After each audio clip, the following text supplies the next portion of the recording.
En 2013, un genetista en Escocia se quedó mirando fijamente un resultado que había procesado 3 veces distintas. Y las 3 veces, la máquina le devolvió exactamente lo mismo. Algo imposible. No estaba analizando el ADN de ningún desconocido. Estaba observando la línea materna de la mujer más fotografiada del siglo XX. Una mujer cuyo rostro había vendido más revistas que cualquier monarca en toda la historia, cuyos ancestros supuestamente habían sido rastreados, catalogados y encuadernados en las páginas de los registros aristocráticos más ilustres de Inglaterra, y lo que encontró en sus células sencillamente no debería haber estado ahí. Un marcador genético tan poco frecuente que, en una base de datos de 65.000 personas, solo 14 seres humanos en todo el planeta lo portaban. 13 de ellos vivían en India. 1 vivía en Nepal. Ni uno solo residía en ningún lugar de Europa. Y sin embargo, ahí estaba, asentado en silencio dentro de la línea materna directa de Diana, princesa de Gales. Lo volvió a procesar. El resultado no varió. Tenía 2 muestras de 2 parientes vivos distintos que jamás se habían conocido entre sí, y ambos portaban el mismo marcador de forma independiente. Eso significaba que no era un error, no era contaminación, no era una mancha en un portaobjetos. Era real, era verdad, y había permanecido oculto en el linaje más famoso de Gran Bretaña durante más de 200 años. Hay algo que necesitas comprender antes de continuar.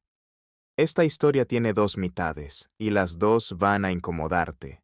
La primera es un hallazgo genético tan estadísticamente improbable que el propio científico tuvo que convencer a sus colegas de que no se había equivocado. La segunda es la persona que se esconde detrás de ese marcador, una mujer que fue borrada de manera tan absoluta, tan deliberada, que incluso sus propios descendientes, las personas que caminan por el mundo con su ADN tejido en cada célula de su cuerpo, no tenían ni idea de que ella había existido alguna vez. Creían en una historia diferente, una mentira pulida, respetable y cómoda que se había transmitido en cenas familiares durante 7 generaciones. La biología decía una cosa, la familia decía otra. Y durante 2 siglos esas 2 historias viajaron en paralelo, sin rozarse jamás, sin chocar nunca, hasta que un pequeño tubo de plástico con saliva las hizo estrellarse la una contra la otra.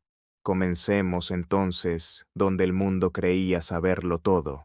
En 1981, cuando una tímida joven de 20 años llamada Diana Frances Spencer caminó por la nave de la Catedral de San Pablo para casarse con el futuro rey de Inglaterra.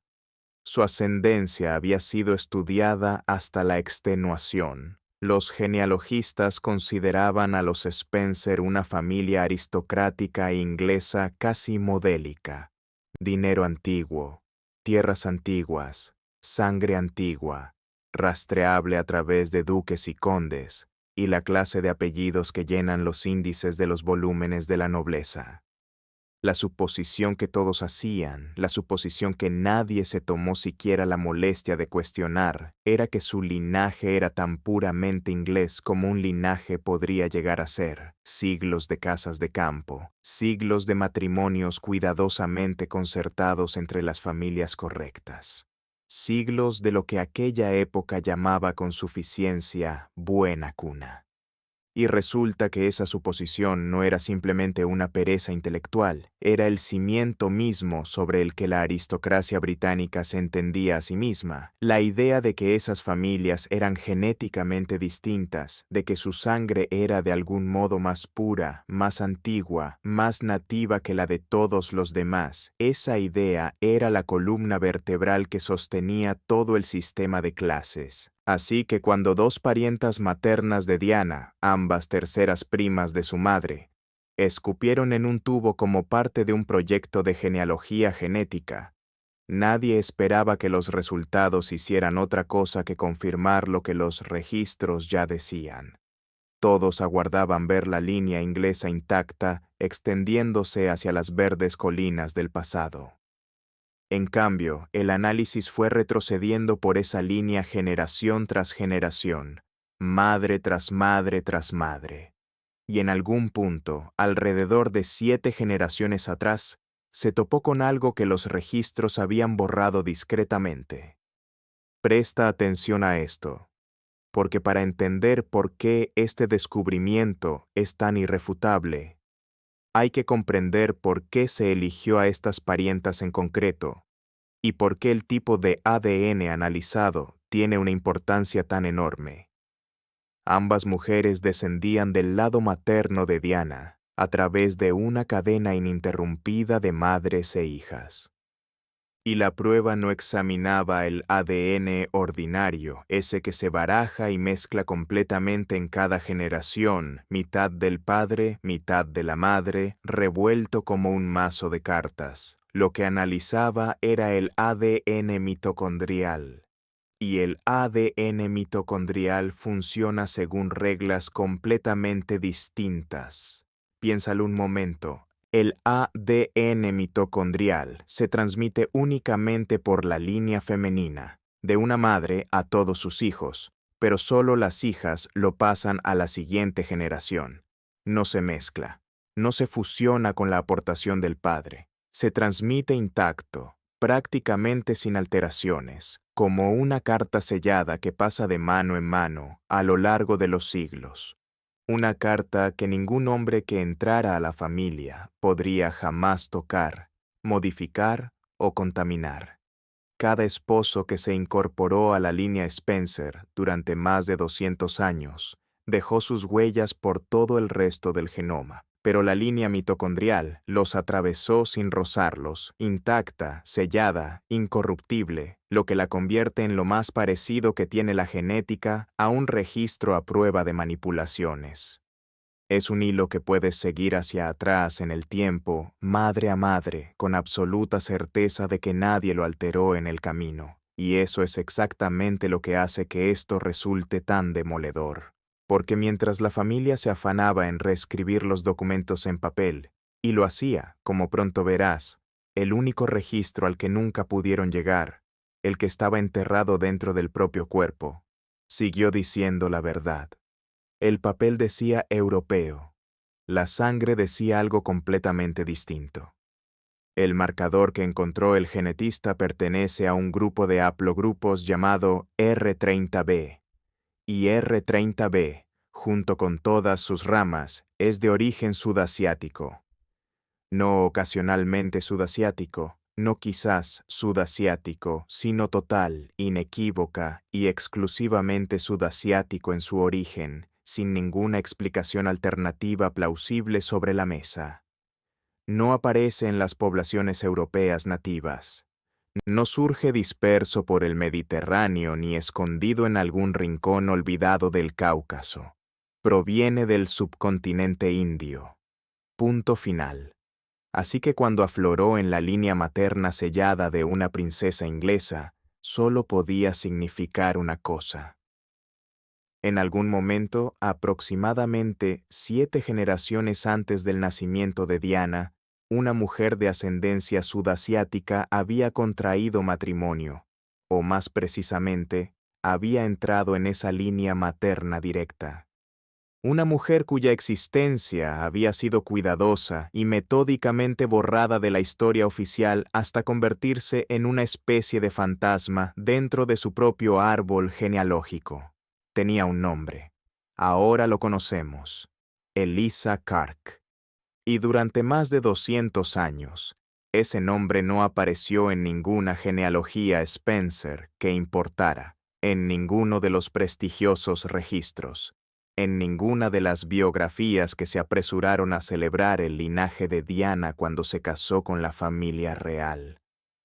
Había sido eliminada tan minuciosa y exitosamente que las propias personas que portaban su ADN desconocían que ella era su origen. Entonces, ¿quién era? esta mujer que no existía. Eliza Quark nació alrededor de 1790 en una ciudad llamada Surat, en la costa occidental de la India. Y si quieres entender cómo una mujer acaba siendo borrada de uno de los árboles genealógicos más documentados del mundo, primero tienes que comprender el lugar que la formó. Surat a finales del siglo XVIII no era ningún lugar tranquilo y apartado. Era ruidosa. Era bulliciosa. Era uno de los puertos más activos de todo el subcontinente. Un laberinto de almacenes y muelles donde la brisa marina traía el olor a sal, alquitrán y cajones de pimienta, índigo y algodón en rama esperando ser cargados en barcos con rumbo a Europa. Por esas calles caminaban comerciantes de una docena de naciones. Persas, armenios, portugueses, holandeses, y cada vez más los hombres de la Compañía Británica de las Indias Orientales, que llegaban hambrientos, ambiciosos y dispuestos a hacer fortuna lejos de los fríos salones de su tierra. En ese mundo nació Eliza, y aquí es donde la historia se complica. De manera hermosa y reveladora. Porque Eliza Quark llevaba consigo 2 herencias, y la familia utilizaría más tarde una de ellas como arma para ocultar la otra. Presta atención a esto, porque es el eje sobre el que gira todo el encubrimiento. El padre de Eliza llevaba un apellido armenio, Kaiwark, y la propia Eliza, cuando tomaba la pluma para escribir, firmaba sus cartas no en inglés, no en ningún alfabeto indio, sino con elegantes caracteres armenios. Dentro de la fría lógica de la sociedad colonial, ese único detalle valía oro puro, porque ser armenia era ser cristiana. Ser armenia era ser, a los ojos de los británicos, respetable, civilizada, casi europea, el tipo de origen que un hombre podía incorporar discretamente a la historia de su familia sin demasiado escándalo. La herencia armenia era algo que podías admitir en una cena. Pero aquí está la trampa. Aquí está lo que esa firma podía ocultar, pero lo que corría por su sangre no podía. La línea materna de Eliza, esa línea que transmite el ADN mitocondrial intacto de madre a hija, de generación en generación, era del sur de Asia. Era esa línea la que portaba el haplogrupo R30b. Así que mientras el nombre armenio lucía con orgullo en la superficie, visible, útil, una verdad a medias conveniente, la verdad más profunda fluía por debajo, sellada dentro de cada célula de su cuerpo, esperando 200 años a que un genetista con un hisopo de saliva pudiera finalmente leerla en voz alta. Piénsalo un momento. La historia de cobertura y la verdad enterrada eran ambas genuinamente suyas. La mentira ni siquiera era del todo mentira. Era una verdad selectiva. Armenia, sí, por parte de su padre, escogida precisamente porque podía usarse para ahogar la parte que la sociedad colonial consideraba inaceptable. Eso es un tipo de borrado mucho más insidioso que una simple invención. No se fabrica algo de la nada. Simplemente tomas la mitad conveniente de una persona y dejas que la mitad incómoda desaparezca. Y ahora llegamos al hombre que entró en la vida de Eliza y lo cambió todo. Su nombre era Theodore Forbes, un escocés, comerciante de la Compañía de las Indias Orientales que llegó a Surat hacia el año 1809, joven y ambicioso, destinado a miles de kilómetros de cualquier persona que lo conociera. Y allí, en esa húmeda y bulliciosa ciudad portuaria, Theodore y Eliza se encontraron. La versión oficial, la que más adelante quedaría plasmada en frío papel, describía a Eliza como el ama de llaves de Forbes, su doméstica, una sirvienta en su hogar. Y quizás en el sentido técnico más estricto, fue ese el título que alguien escribió en algún documento. Pero la realidad de lo que existió entre ellos era algo completamente distinto. Y lo sabemos porque esa verdad ha sobrevivido. Sobrevive en sus dos hijos, una hija, Catherine, nacida en 1812, y un hijo, Alexander. Y sobrevive en las cartas, porque Elisa no era una criada que barría sus suelos. La correspondencia conservada nos muestra a una mujer que traducía para Forbes, que se movía entre lenguas y comunidades que él, como extranjero, jamás habría podido navegar solo.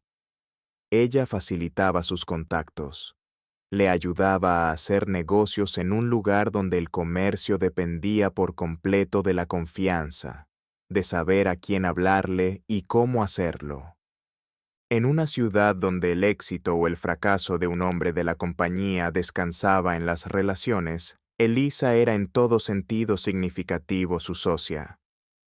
Su puerta de entrada a un mundo que de otro modo habría permanecido cerrado para él para siempre. Durante algunos años en Surat, ese arreglo funcionó. Los niños crecieron, el hogar marchaba. Y aquí está lo que es fácil pasar por alto a través de la distancia de 2 siglos. Por una breve ventana de tiempo, aquello fue algo parecido a una familia. Un hombre, una mujer, 2 hijos pequeños en una casa cerca del mar. Fuera lo que los documentos llamaban a eso, eso era lo que era. Pero la sociedad colonial estaba cambiando, y lo hacía en una dirección que no dejaba espacio para una mujer como Elisa. El asunto es este. En los primeros años de la expansión británica en India, las relaciones entre los hombres de la compañía y las mujeres indias eran habituales, incluso poco llamativas. Muchos de esos hombres, lejos de su hogar durante décadas, construyeron vidas y familias con mujeres locales, y la sociedad más o menos miraba hacia otro lado. Pero a medida que pasaron los años, las normas se endurecieron. El imperio se volvió más rígido, más obsesionado con la jerarquía racial, más empeñado en trazar líneas firmes entre gobernantes y gobernados, entre europeos e indios, entre lo que era respetable y lo que podía arruinar las perspectivas de un hombre. Y mientras la carrera de Theodore Forbes avanzaba, mientras escalaba hacia el codiciado premio de una sociedad en Bombay, el tipo de posición que podía hacer a un hombre rico y establecido de por vida, los cálculos en torno a Elisa fueron cambiando. Un socio comercial en ascenso, con una fortuna por delante, no podía permitirse una complicación doméstica. Una esposa de facto con sangre india. Por mucho que ella hubiera contribuido a construir esa fortuna, por muchos años que hubieran vivido juntos, por muchos hijos que compartieran, se había convertido en la brutal aritmética de aquella época, en un lastre, en un obstáculo para el tipo de vida que la sociedad de Bombay estaba dispuesta a permitirle. Y así Theodore Forbes tomó su decisión. La abandonó.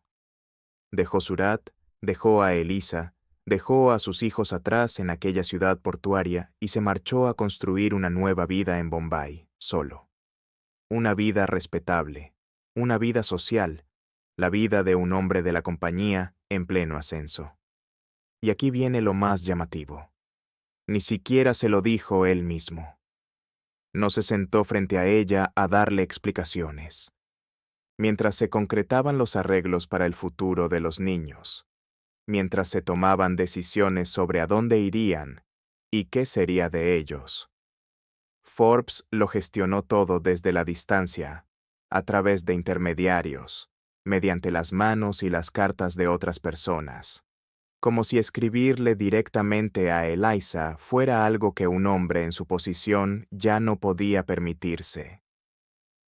La mujer que había traducido su mundo para él era ahora alguien con quien solo podía comunicarse por medio de terceros, como una deuda que se salda en silencio, como un capítulo que se cierra antes de que alguien importante pueda leerlo.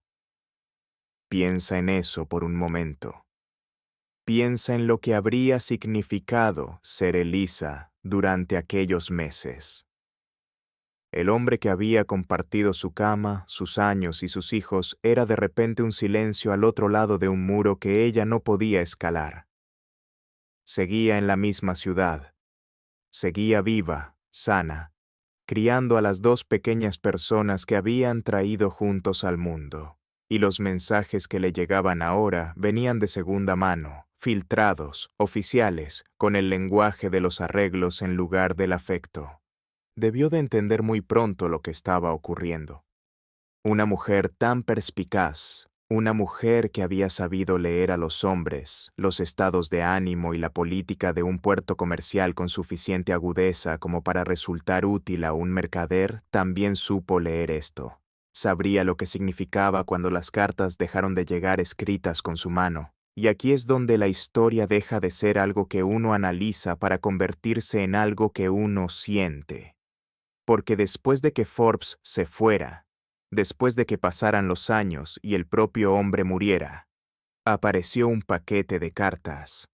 Lejos de allí, en Escocia, en la finca familiar, entre los papeles y pertenencias que acompañan a la muerte de un hombre, alguien encontró un pequeño atado de correspondencia escrita en una grafía que nadie en aquella fría casa del norte podía descifrar. Caracteres extraños, trazos desconocidos, cartas que habían cruzado un océano y habían sobrevivido al hombre al que concernían, guardadas en un cajón como una puerta sellada que nadie se había molestado en abrir. Eran las cartas de Elisa.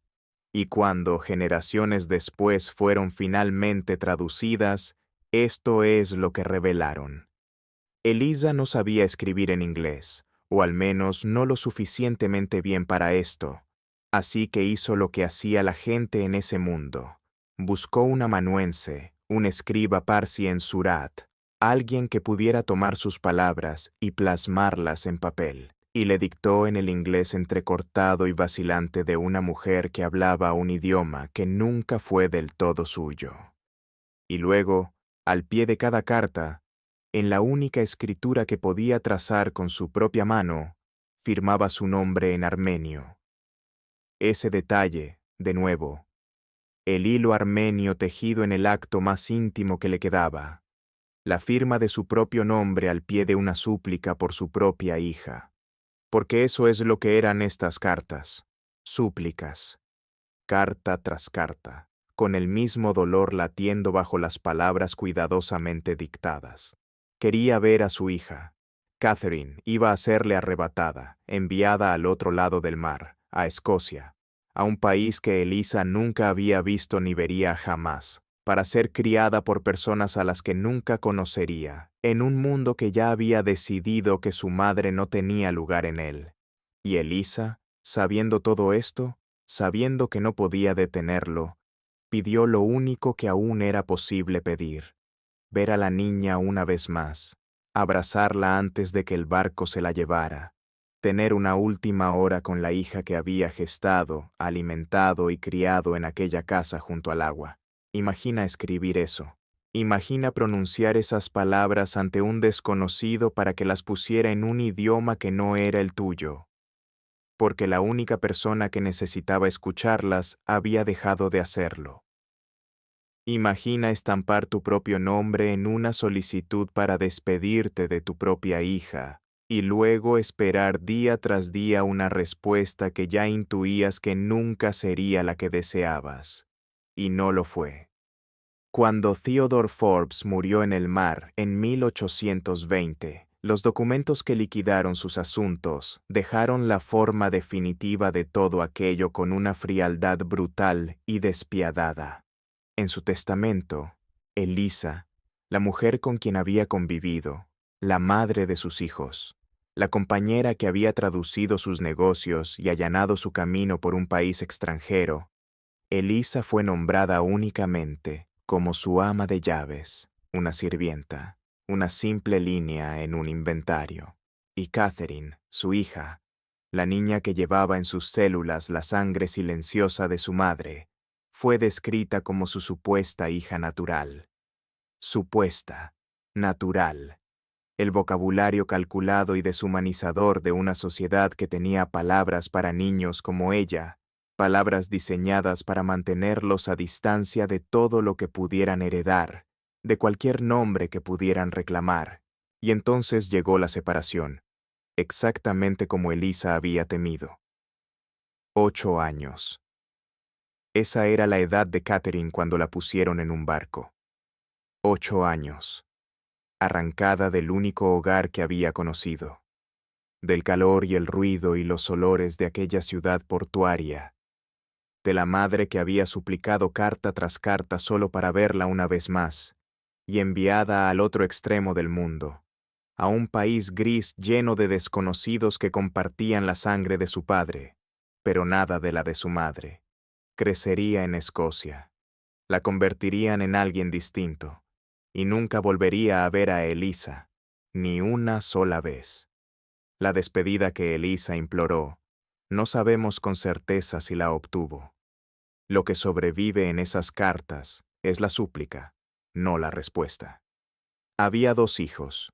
Recuerda, Catherine tenía un hermano, Alexander. Y aquí viene el detalle que hiere desde otro ángulo. Alexander también fue enviado a Escocia, también arrancado de su mundo y arrojado al frío. Pero Alexander, resultó, no pudo soportarlo. Tenía nostalgia. La nostalgia que solo puede sentir un niño separado de todo lo que conoce. Un anhelo profundo e inquebrantable por el lugar, el calor y la vida que le habían arrebatado. Y así, con el tiempo, lo devolvieron, de regreso a la India, de regreso hacia casa. Pero no a la niña. A la niña la retuvieron. Piensa en eso un momento. El muchacho que no podía dejar de añorar la India fue devuelto a ella. Y la hija, la que portaba aquel antiquísimo hilo materno, la que llevaba en sus células una marca que un día, 200 años después, asombraría a un genetista. Ella fue a quien retuvieron. Fue a quien mantuvieron en Escocia, dentro de la familia, guardada y remodelada y plegada en una nueva identidad, hasta que lo que había de India en ella era algo de lo que nadie hablaba, y con el tiempo algo que nadie recordaba. El hilo que llevaría, generación tras generación, hija tras hija, hasta una mujer que el mundo entero conocería un día por un único nombre. Ese hilo permaneció en el país frío. Sobrevivió precisamente porque se negaron a dejarla volver. Y Catherine creció. Creció en Escocia e hizo lo que la supervivencia le exigía. Aprendió a vivir como si la India nunca hubiera existido, como si nunca hubiera habido una ciudad portuaria, nunca una madre dictando cartas a un escriba parsi, como si nunca hubiera habido una despedida suplicada a través de un océano. Se casó, y se casó bien, tal como debía hacerlo una muchacha cuidadosamente incorporada a la familia adecuada. Y al casarse bien, al volverse respetable, al convertirse de manera aceptable e incuestionable en una de ellos, llevó algo hacia adelante que ninguno de ellos podía ver, y que ella misma casi con certeza no comprendía. En cada célula de su cuerpo, intacta e inalterada, ella llevaba a Elisa. Llevaba la marca. Llevaba la carta sellada que ningún testamento, ningún barco, ningún cambio de nombre, ningún silencio de 2 siglos pudo jamás abrir, modificar o borrar. Y así se transmitió como siempre se transmite, en silencio, de forma invisible, de madre a hija a hija. Desde Catherine. Fue descendiendo a través de las generaciones. Cada mujer pasándola sin saber nunca que la portaba. Como cuando transmites el color de tus ojos sin pretenderlo. A lo largo de los años viajó a través de una hija y luego de la hija de esta, hasta llegar a una mujer llamada Ruth, y de Ruth a una mujer llamada Francis, y de Francis, el 1 de julio de 1961, llegó una niña. La llamaron Diana. Diana, Francis Spencer. Y dentro de esa criatura, En las mitocondrias de cada célula de su ser, descansaba el hilo ininterrumpido que se remontaba directamente a una ciudad portuaria en la costa occidental de la India, a una mujer que firmaba sus cartas en escritura armenia y suplicaba ver a su hija una última vez. Ahora bien, aquí viene la parte que verdaderamente debería detenerte. Porque cuando los resultados llegaron, cuando la ciencia finalmente habló, alguien tuvo que comunicárselo a la familia. Y una de las personas que lo supo fue la tía materna de Diana. Una mujer que había vivido toda su vida dentro del relato familiar, la historia armenia, la historia respetable que se repetía en las mesas durante 200 años, y su reacción no fue de horror, ni de vergüenza, fue de deleite. Sorpresa y genuino y cálido deleite ante la idea de que había herencia india en el linaje, de que aquella mujer oculta había estado allí todo el tiempo. Piensa en lo que eso significa. Durante 2 siglos, esta familia había cargado el ADN real de Elisa en sus cuerpos mientras transmitía una historia que la borraba. La verdad biológica y el mito familiar viajaron uno junto al otro en las mismas personas durante 200 años, las células contando una historia, la mesa del comedor contando otra, y nadie capaz de escuchar la contradicción hasta que un laboratorio en Edimburgo obligó a las dos a encontrarse por fin. Y hay más. Una vez que cayó el telón, las ironías no dejaron de acumularse. Porque mucho antes de todo esto, los guardianes de los grandes linajes, aquellas personas cuya profesión entera gira en torno a la sangre, ya habían declarado algo extraordinario, que Diana, la novia que se unió a la monarquía, en realidad llevaba más sangre real inglesa que el propio príncipe con quien se casó. Le llegaba a través de los enredados y bastardos descendientes de las amantes de un viejo rey, a través de duques cuyos títulos provenían de aventuras amorosas y no del matrimonio. También descendía de una trágica reina de Escocia. La familia real a la que se unió tenía un apellido que había sido alemán hasta que discretamente se rebautizaron como Windsor en un siglo más conveniente. Así que la mujer que el establishment recibió como la forastera, aquella cuya familia había pasado 200 años ocultando a una antepasada portuaria para parecer suficientemente europea, era, según la fría aritmética de los linajes, más arraigada en la antigua línea real de esa isla que el propio trono. Pero la marca es lo que lo deshace todo, porque ese hilo no se detuvo en Diana, se transmitió una vez más, de madre a hijo, a su hijo mayor, el futuro rey. Él la lleva. La misma firma poco común que comenzó en Gujarat en el cuerpo de una mujer que la familia pasó generaciones fingiendo que no existía, reside ahora en las células de un hombre destinado a ceñir la corona, convirtiéndolo muy probablemente en el primer monarca británico con ascendencia india probada que corre directamente por su línea materna. Los primos vivos que fueron analizados mostraron solo un leve rastro de ascendencia del sur de Asia en la medición general, en algún lugar por debajo del 1%. Así es como 7 generaciones diluyen todo, excepto aquello que no se diluye. Y eso que no se diluye, el hilo mitocondrial, la carta sellada, termina aquí porque únicamente pasa a través de las madres. Un rey no puede transmitirlo. Así que la marca de Elisa, que sobrevivió a un testamento, a una separación, a un océano, a un cambio de nombre y a 200 años de olvido cuidadoso, no llegará a sus hijos. Viaja hasta él y hasta su hermano, y después enmudece. El hilo que se negó a morir porque ellos se negaron a dejar que su hija volviera a casa, descansará por fin, suavemente. Así que esto es lo que esta historia nos deja en realidad. No un dato curioso sobre un haplogrupo, ni una curiosidad real para una noche de preguntas.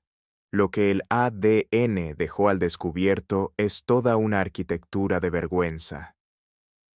la aritmética colonial que decidió qué sangre era una carga y cuál era un activo, las palabras sueltas que se cambiaron en un registro para hacer aceptable a una mujer, el brutal cálculo que devolvió a un niño afligido pero retuvo a una chica útil.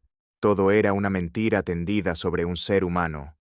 Elisa era real, amó, tradujo, negoció, suplicó, y el imperio que necesitaba que ella desapareciera pudo borrarla del papel. Pero no pudo llegar hasta la célula. No pudo tocar el único registro que ella dejó en la única tinta que no puede alterarse, su propia hija y la hija de su hija, hasta llegar a la mujer más fotografiada de su siglo, y más allá hasta un futuro rey. Intentaron hacerla desaparecer. La ciencia la hizo imposible de olvidar. Y quizás en eso reside la silenciosa justicia del asunto, que lo que les avergonzaba es precisamente lo que sobrevivió, mientras que la mentira que inventaron para reemplazarla es lo que ahora se deshace entre las manos de todos. Así que quiero escucharlos. Si una sola palabra en un registro polvoriento pudo ocultar a una mujer como Elisa durante 2 siglos, y si su propio ADN fue lo que finalmente la trajo de vuelta, entonces, ¿qué otra historia creen que sigue enterrada ahora mismo, esperando en las células de algún descendiente vivo a que se realice una prueba que aún no se ha hecho? Cuéntenme en los comentarios qué linaje oculto de alguna figura histórica querrían que la ciencia revelara, y a quién creen que el mundo podría encontrar escondido dentro de él.